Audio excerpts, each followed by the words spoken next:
រុនសុស្ដីពុកម៉ែបងប្អូនទាំងគ្នាស្វាគមន៍សាជាថ្មីមកជួបយាយយើង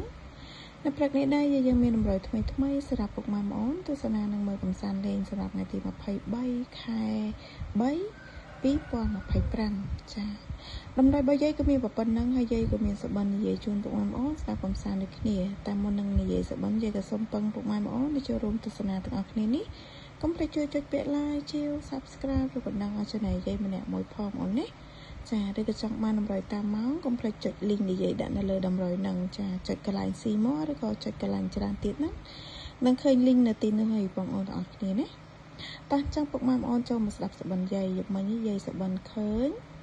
ចាយាយជិះម៉ូតូជាមួយនឹងមនុស្សប្រុសណាចាមនុស្សប្រុសជិះទៅជិះមកជិះទៅជិះមកយកតូបភ្លឺជិះម៉ូតូជាមួយមនុស្សប្រុសចា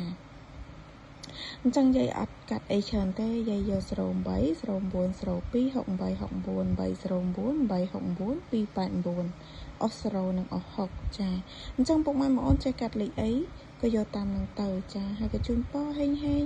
សំណាងល្អទាំងអស់គ្នាអញ្ចឹងវីដេអូយាយក៏មានតែប៉ុណ្្នឹងទេជួបគ្នានៅវីដេអូក្រោយបាយ